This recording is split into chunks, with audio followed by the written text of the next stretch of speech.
There's only a couple of weeks left in the 50 most relevant for 2025. And on today's episode, talking about a player that if you had him for the front half of 2024, chances are your season was tracking very, very nicely. Maybe not so much in the latter half, but we'll get to how it all went pear-shaped and whether or not he can redeem his run in 2025. Caleb Serong is who we're talking about today on the 50 most relevant. It's the players that I believe across AFL Fantasy SuperCoach and Dream Team, we must have a conversation about. These players are ranked in an order that is ultimately subjective. So if you disagree, I have no problems with it. But Caleb Serong should no doubt be at the top level of premium midfielders you are considering. Joining me on the podcast today, making his coaches panel debut. I feel like I've been on his podcast a couple of times. We met about 12 months ago at a SuperCoach event in Melbourne, and I don't think there's been a week that's gone by, maybe not a day, given some group chats we're in, where we are not seeing this man reach out. He's one of my favourite people to talk SuperCoach football about. Don't worry, AFL Fantasy coaches, we got you covered. This boy is going to help you navigate the pathway beautifully. From the SuperCoach Insider podcast, it is Swizz. Hello, mate. Nice to see you. I'm talking about a player I know you're bullish on. Mate, I am so happy to be here talking to you. I make no secret about it on my show that I'm a massive fan of the coaches panel, the top 50 every year, and it's great to finally be here making my debut talking about a player very interesting this year. Maybe in my books a little bit low on your list because I am super hot on Caleb Serong for 2025. I think that's why I'm excited to talk to you about it, because I'm not cool on him, but I'm not as smouldering in heat around Caleb Serong. So I'm always keen to get your thoughts. A 103.8 seasonal average in AFL Fantasy last year. That's a solid year, not a PB year, but a solid year from him. But you are forking out over $1 million in that format if you want to get your hands on him. But he still did give us a career high score last year in AFL Fantasy. It was a 161 against the Lions, while in SuperCoach, 115.7, an absolute knockout season. When you look at it in totality, he's going to be priced at $623,400. And just like in AFL Fantasy, his season high score was a career high score, a 170 in SuperCoach. Swizz, there's so much about Caleb Serong as a player that just makes him so fantasy football relevant. He's always in the midfield. He's always getting his hands on the ball, whether it be to then slap the kick forward and get an inside 50 entry for his beloved Dockers, or he's doing that in and under tough stuff, both from a pressure perspective with tackles and farming out and winning tough contested football situations. He's a rugged nugget of a footballer, but I tell you what, when Serong is at his peak, there's not too many fantasy midfielders that can match it with what he's got. For sure, mate. I think he's now pushing at that age, 23 years old, just into the absolute prime for his footy ability. As you said, he's got that all-round game, but he's probably lucky because he's probably got the second best tap ruckman in the league for the backups in Jackson. So if you don't have Shrek there, he's got Jackson tapping down to him, and majority of the time that ball's going towards him, if not his partner in crime in Brayshaw. So he's getting those centre clearances, and if he doesn't win the ball, he's so good defensively too. He can put on the clamp and get a tackle, and sometimes a holding ball decision and then propel Fremantle forward. So it does go both ways, which is what we love from a fantasy perspective.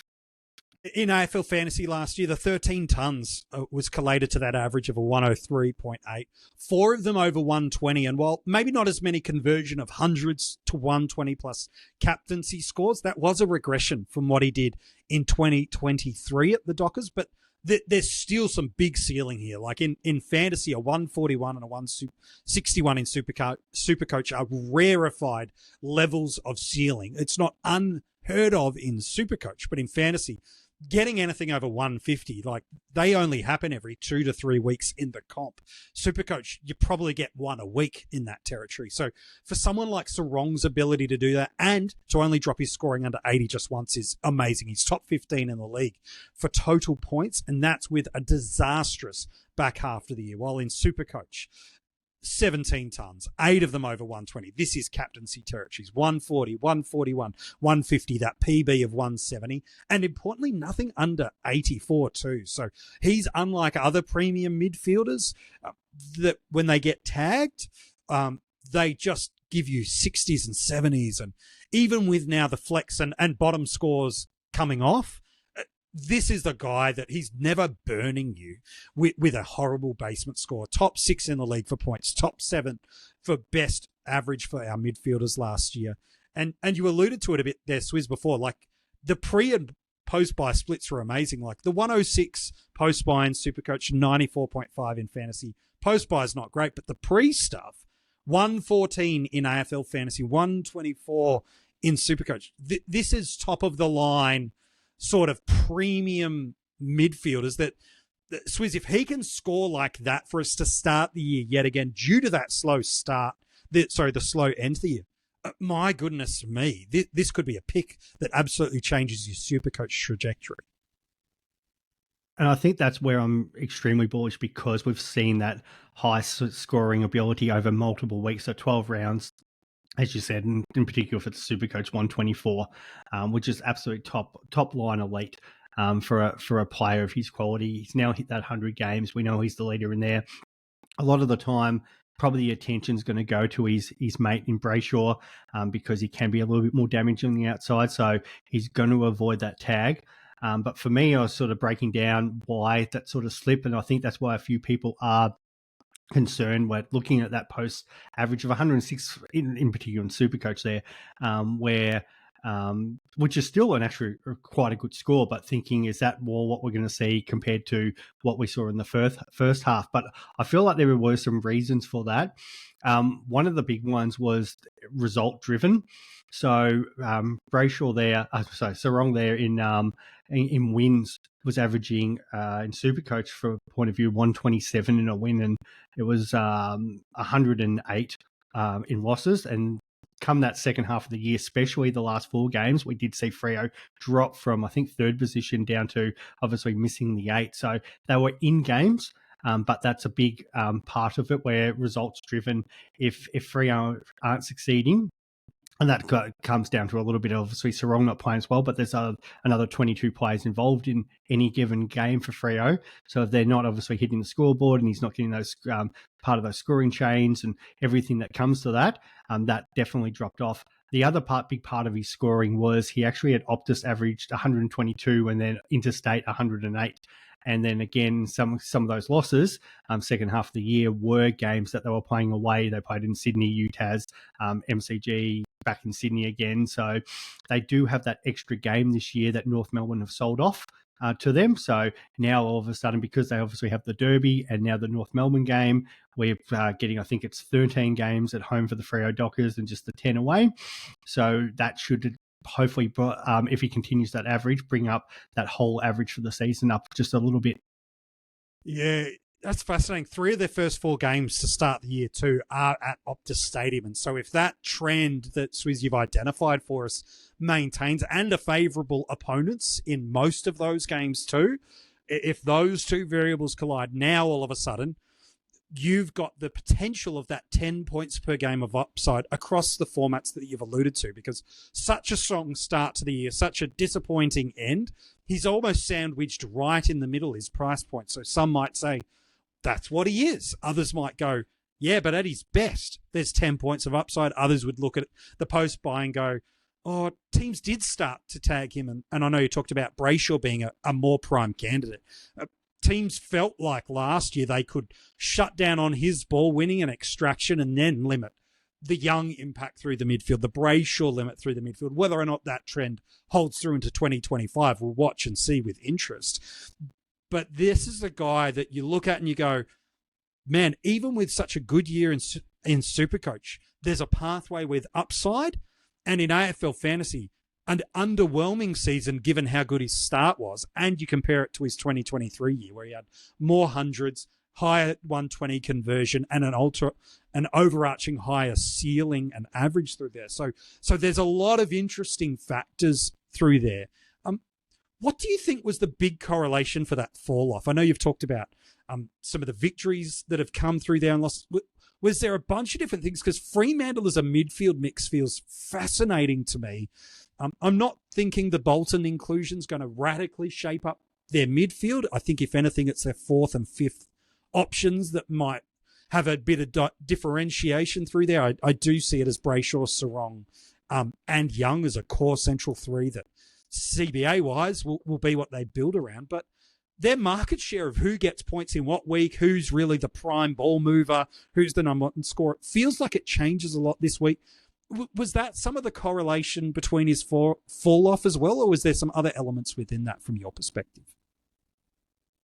There definitely was. Obviously, you take the home ground and the wins, but so I've sort of deep dived here and analysed every M1, M2, M3 based on their team CBA. So for Fremantle, in most games, I think it was 18 out of 23, Caleb Serong was at M1 because he had the most CBAs in any game.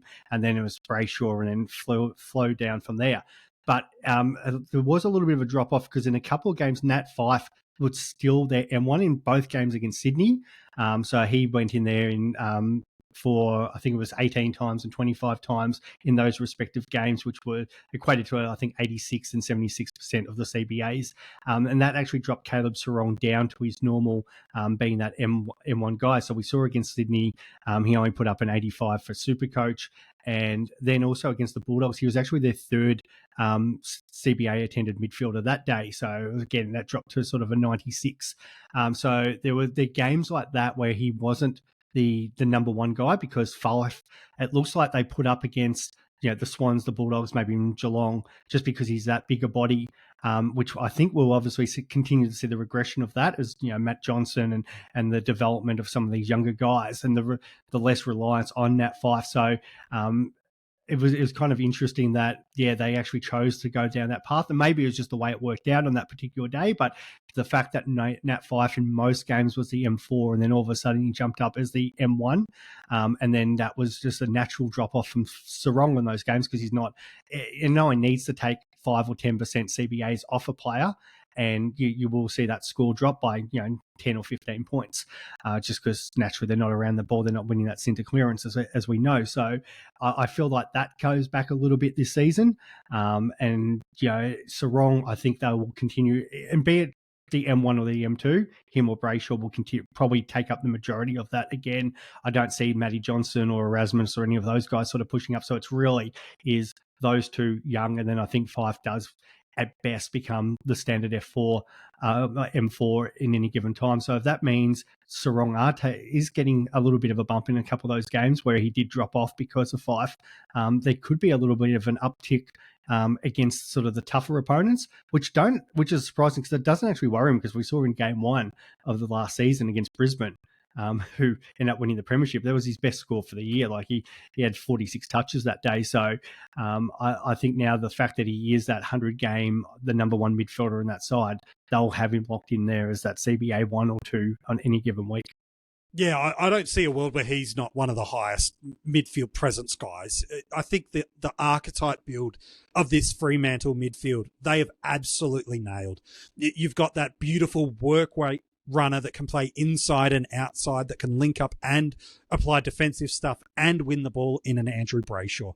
You've got the big body that can play the protection role through the midfield and have this unbelievable elite left foot kick in a Hayden Young. And then you've got the rugged, hard-edged accumulator that wins the ball on the inside and then runs his guts out to link up and get involved with the scoring through transition elements like a Caleb Serong. So to me, arguably that central three might be the most complete dynamic of a midfield in the AFL in terms of the most complementary pieces.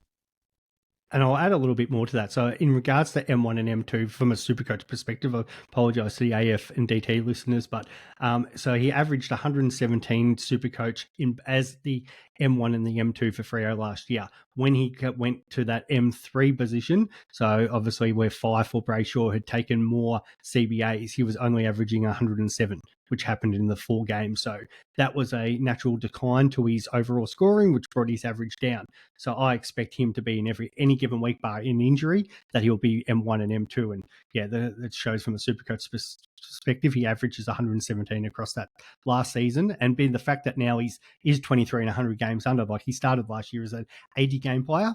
We do know that probably around that 23, 24-year-old age, and 100 games is the prime for players to really take their game to the next level. So I'm pretty bullish on the fact that that extra home game, as we said, added onto that. And against North Melbourne, no disrespect to them, but now missing, say, Wardlaw out of that midfield, doesn't look like he'll probably be there by the time they play that, unless they're giving him way more lockdown attention, which is only good for, I guess, Brayshaw owners.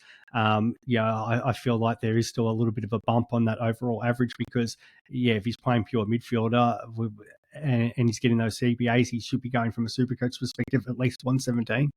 Yeah, it would be an amazing outcome for us. His scoring build is heavily dependent on what he does at stoppage. In an AFL fantasy perspective, he's the number one player in the competition of scoring points from stoppage, 61 points per game on average. The next best mids are mid to high 50s, which is Walsh and Cripps. So he's got about 4 or 5 points per game up on these mids. So he is scoring when there is a ball to be won, when there is a contest. He's the one doing it. And you see that in other scoring elements. He's 3rd in the league per game for centre clearances, 4th for stoppage clearances, 7th for contested possessions. This is where he is getting his scoring profile built, is that spot, which is interesting to me, Swizz, and I'm keen on your take, because when I look at how the Dockers score their fantasy and SuperCoach points and how they win the ball, they're the 3rd worst team in the league for contested possessions, and yet the 2nd best team for uncontested possessions. And so clearly a lot of their winning of the ball starts with him in the midfield, or it's the rebound and work rate that creates that ball movement and uncontested possessions across the ground. Do you see a pathway where, again, you've mapped out some centre bounce attendance, that we might see some dynamic difference in this Fremantle midfield? Because if that team rate of contested possession goes up, there is a correlation you could maybe draw that Serong's points go up alongside that. I do think it'd be interesting to see kind of how they balance it now that they've got sort of that more attacking flair up the forward as well with Shea Bolton. I know some people are worried about him coming in and potentially stealing CBAs, but I don't think that'll be the case.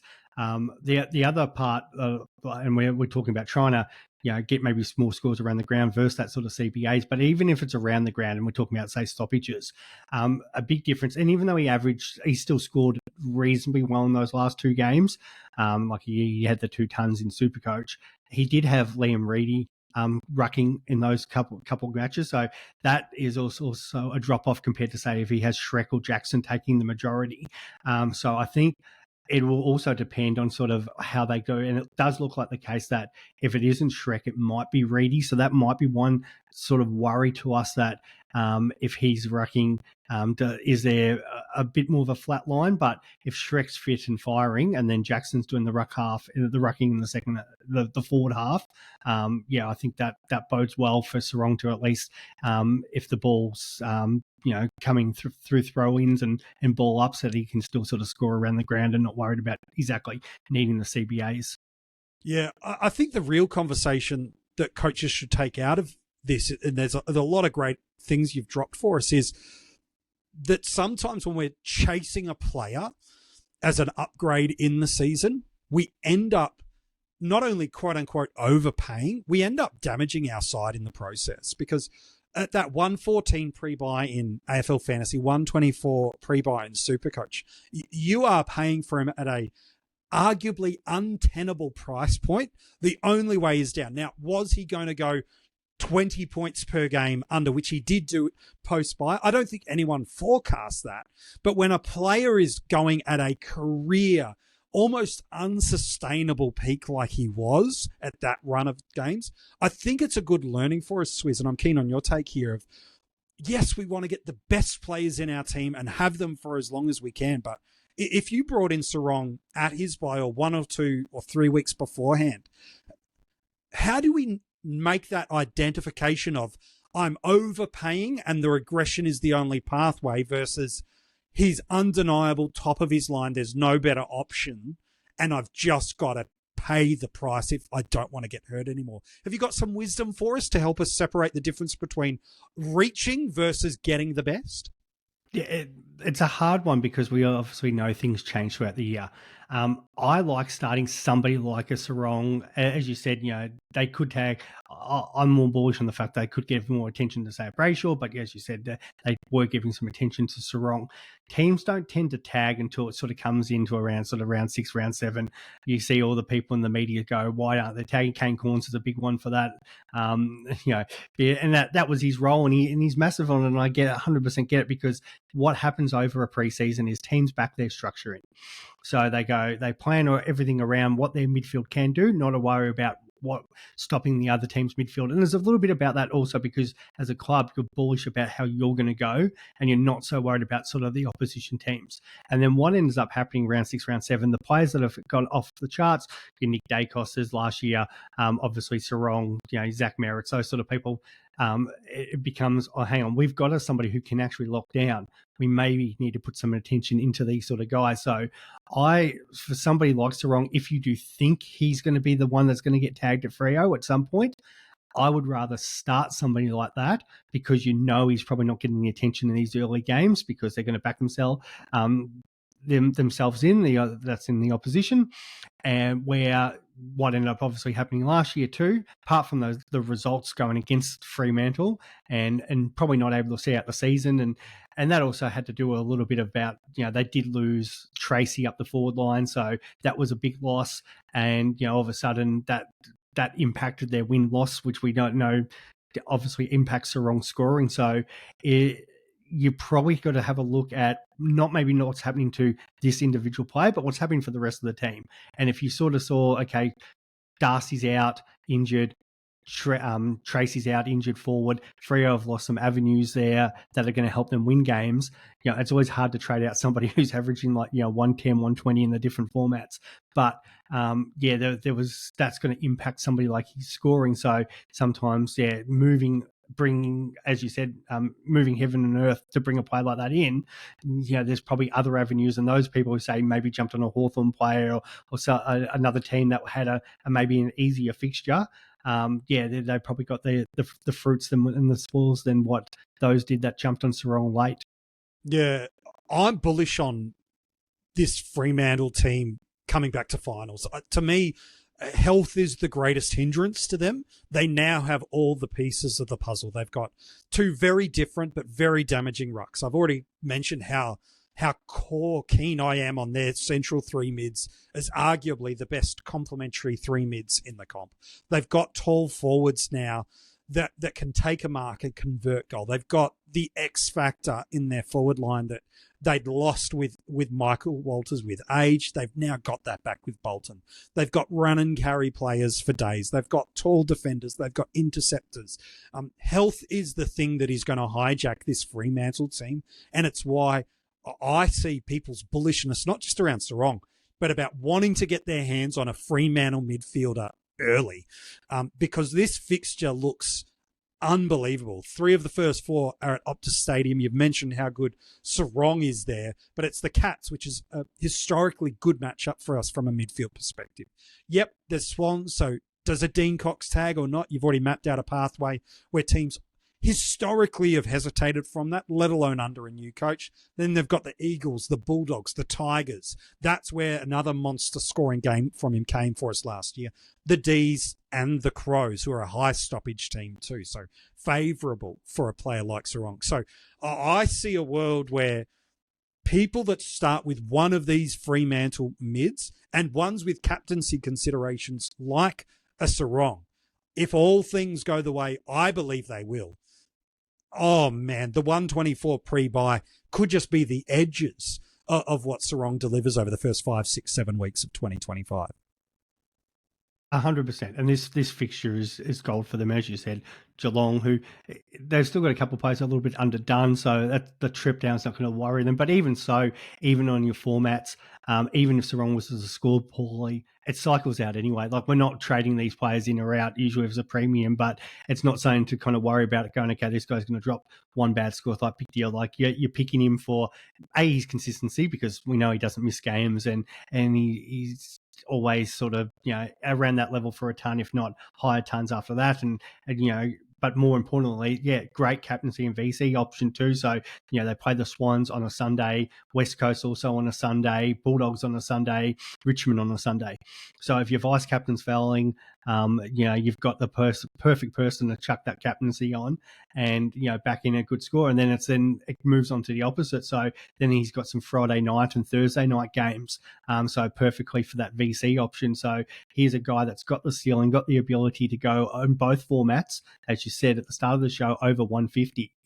So nothing better than sort of locking that in with either a VC option or a pretty safe captain option in a draw where, it's pretty friendly for those home games. Looking pretty good. Before the episode, maybe you hadn't considered him. Hopefully, you're going back to the drawing board. Maybe not to have to select him, but to reconsider what Caleb Serong could do. For a number of years now, he's shown his wares, that he at his best is one of the best fantasy midfielders and SuperCoach midfielders going round. And I think with some health supporting him, I don't see a world where he's not a top-line mid for us in 2025.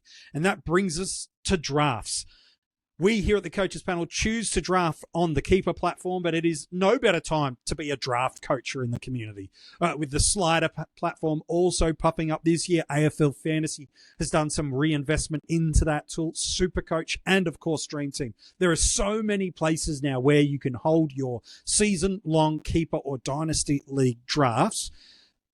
But where do you see him going on draft day? We know the variables always sit on league size and on-squad players. Those two variables ultimately determine whether your positional scarcity of a ruck forward defender trumps how much you want a primo mid early on. But where do you see him going? Maybe focus on a SuperCoach draft for me, given that's what SuperCoach Insider focuses around. Where do you see him going? Does it depend on that positional, probably more ruck in SuperCoach is really favourable early? Does that change for you whether or not he goes first or second or even third round? Yeah, it's I'm happy to give you on both. So for me, for those AFL Fantasy and Dream Team players, it's first round. Most standard leagues play 10 players, some play 12 and stuff like that. So I don't see him going outside the first round in that competition, but I think it's more at the end. So if you're kind of in that, I think in AFL Fantasy GT, if you're in that sort of redraft league, you could very much be pretty comfortable if you have a pick at the end of the first round, as long as you're in that sort of snake format, because you could potentially be looking at, say, grabbing a Serong and then maybe, even pairing it, say, depending if your league's playing buys or whatever, with a Lockie Neal or something like that, you could pick up two premium midfielders. So I think he's in about that range because you're going to have more people jumping at your slightly more fantasy friendly players in your Merritts and your Trelaws and Gouldens and whatever, where it'd be, again, it's different than if it's a keeper league just because of his age. You're kind of looking in the top sort of 3 or 4 because, 23-year-old, how can you not kind of go there early? SuperCoach, completely different story. I think it depends on sort of your ruck lineup and how many players you've got in. If you've only sort of got 10 players, there's plenty of other rucks to wait on, so I wouldn't be reaching for a Tristan Cherry that other people would be. So for me, then it's probably Harry Sheasel, number 1, just because he's got that defender status. And then you're talking Bont, Butters, Serong. So if he's still on the board at pick 5, you're picking him up. But I'm even bullish that probably, it'd be a debate for me even at pick 4. If he's there, that's how high. So if you're outside that, you're probably not getting Serong. And if he is there at any other pick, grab him. And then the keeper league, that gets really interesting because naturally you've got, again, your Dacoses and people might go really young and naturally it depends what sort of strategy you go. But you look at sort of Zach Butters and Serong. The two in their prime that kind of set your team up, and especially if you play a draft league with captains on. We've talked about how good he is and safe he is as a vice captain or a captain option. So I think again you're kind of in that sort of first 5 picks. Yeah, well, I'm super interested to see your bullishness around Serong, and I don't think it's unfounded either, too. So if you're drafting against Swizz at any point and you see him somewhere with a first-round selection, basically pencil in Serong to go there if you don't have a pick before him, okay? Because first opportunity he's getting, he's going to get his hands on him. And look, very much understandably so. One of the best premium midfielders we've got rolling around. And if he starts 2025 the way he did 2024, it is going to be a fun ride to start the season, that is for sure.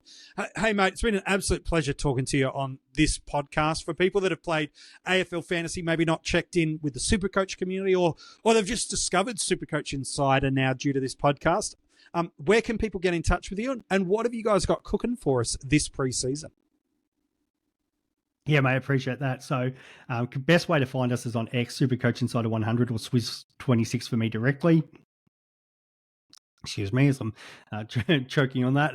So yeah, no, we're pretty good in getting in touch via that. We do put a lot of our stuff up on particular YouTube. We do have stuff on Spotify as well. I've been going through a team by team discussion. So if you obviously support your team, for the Fremantle Dockers supporters out there, for example, we've got individual videos for that. And then we also release we've got our draft rankings, our team, our team releases that Chris, myself, and Ben do as well. So there's always a lot happening during pre-season, and we also probably coming up to around that the community games. We'll have a couple of live shows going as well. So it'll be awesome. Find us there on YouTube, SuperCoach Insider 100, or as I say, get in contact with us via X.